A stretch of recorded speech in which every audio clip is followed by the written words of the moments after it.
Johnny sent it to me, I couldn't watch it past about 6 seconds because as soon as it starts, he's saying thank you, and that's very nice. And then he actually starts to sort of say, "Oh, well, we really tried really hard to make a great movie for you guys," and I'm like, "No, you fucking didn't."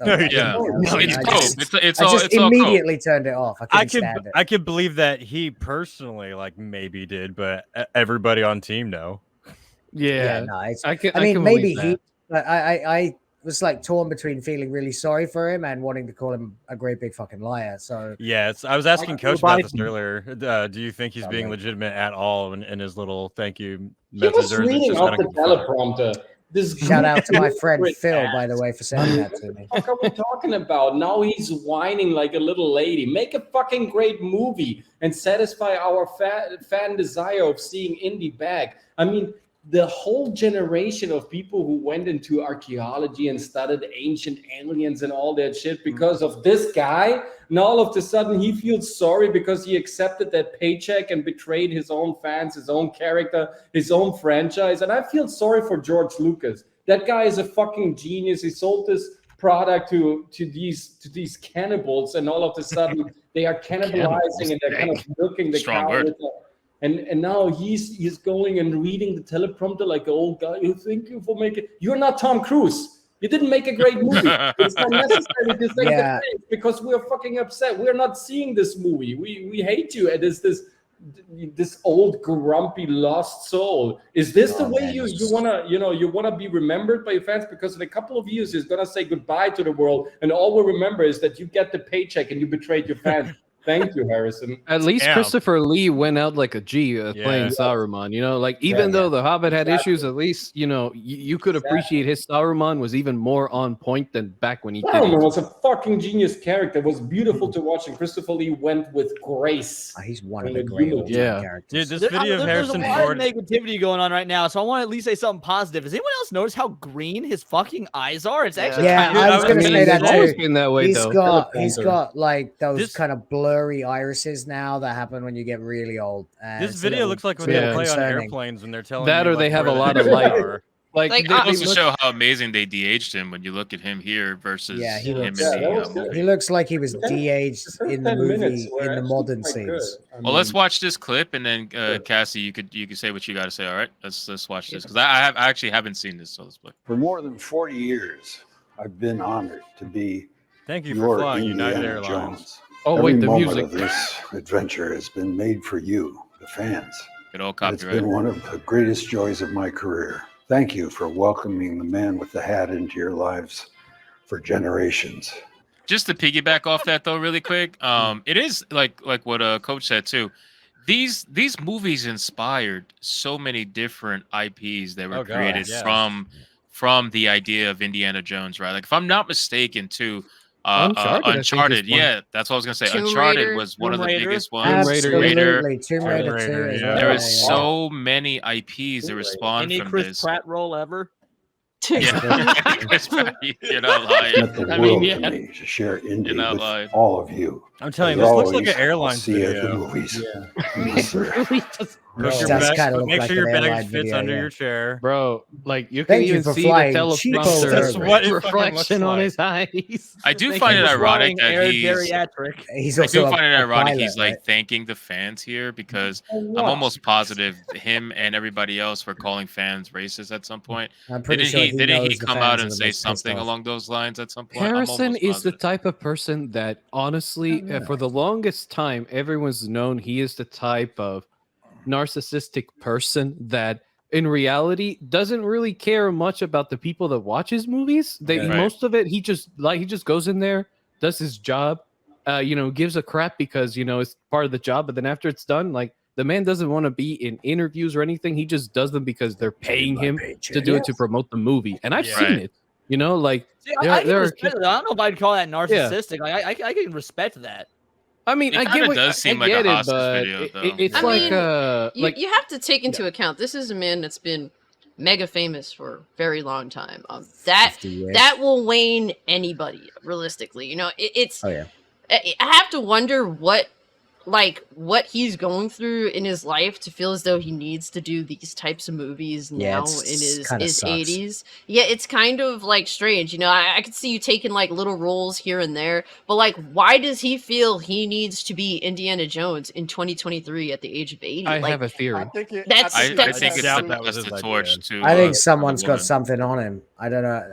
I do feel like maybe I wouldn't like to speculate that. Like, there has to be at least some form of explanation that you know, where I'm not grabbing at straws. You know, like I really have to feel kind of bad for him. Like, because like a lot of my all-time favorites are either dead or super old. Like, it just is what it is. And I've seen a lot of my favorites even before I was born. Looking back at some videos where they talk about stuff, you could see them go through the years and their perspective and basically life waning on them. These people may be ultra mega famous. They may have all the privileges that we don't, but life catches up to everybody. These people are still flesh and blood, just like you and me. And it is, you know, it's going to catch up to you. Age catches up to everybody.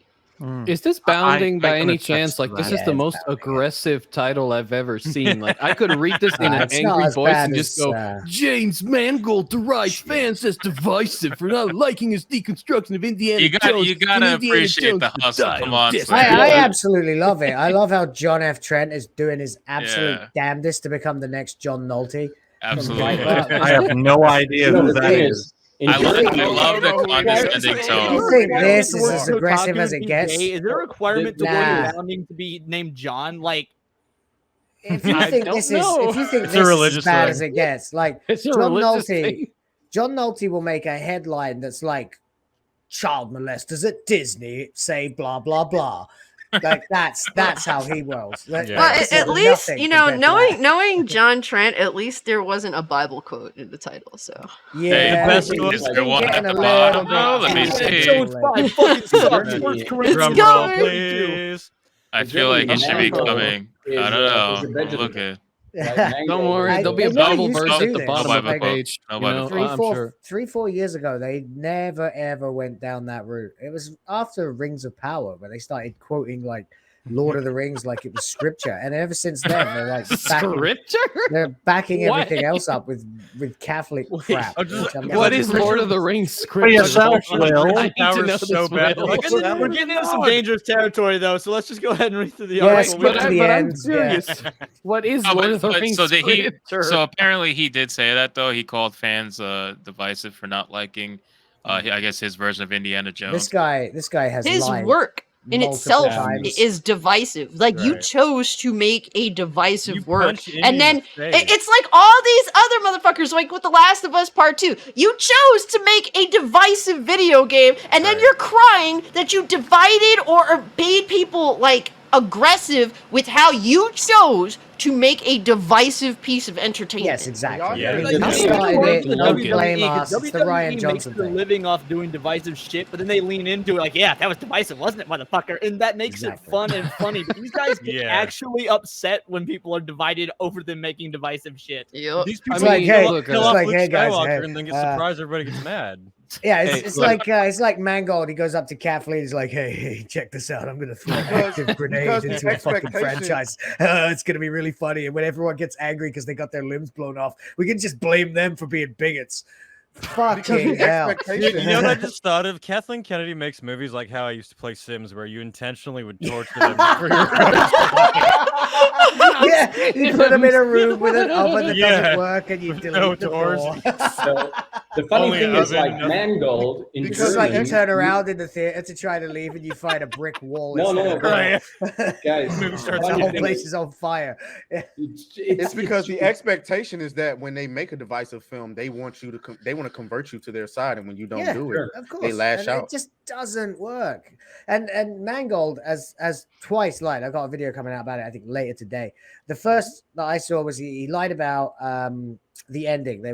We didn't reshoot the ending, and there was a whole lot of crap about that. Like he took shots at John Williams after John Williams said he was recording soundtracks for a new ending shoot.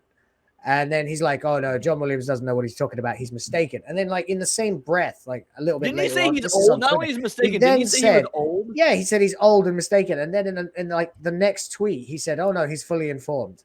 But then Harrison Ford said that the last thing he shot were the scenes with Marion, with Karen, can't think of her name, and then Alan, right? but then Mangold said that was like the earliest thing that they shot, and then. This time, since then, he's come out and he's been saying for absolutely months now that there were no test screenings. There were absolutely no test screenings. Nobody saw this movie until we went to Cannes. Totally and then it turns out like they screened it for Steven Spielberg and whoever the hell he wanted to invite like 7 times. Yeah. I actually I had that article.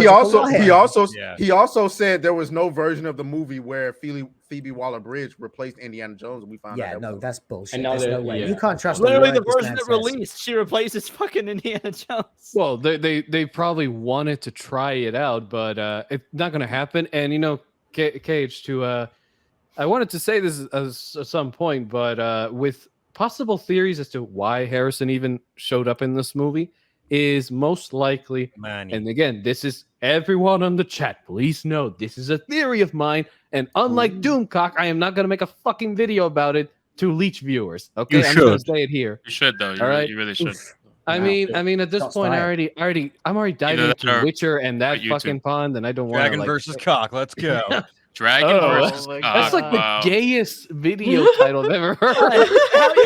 The gayest furry porn I've ever heard of. Dragon versus cock lends itself so well to talking about. Yeah, I was gonna say that's either like the worst B movie ever or the greatest porno ever. I think Dragon Doom is a really good like combination of names. Dragon Doom, Doom Dragon. Fucking call yourself Doom Dragon. Dragon cock. I mean, Dragon cock. Dragon cock. Sounds like a Japanese wrestling name. Cockslayer. Oh my goodness, bro. Cockslayer. Why? Why did it take that long for us to get to that? That's why I'm on this show.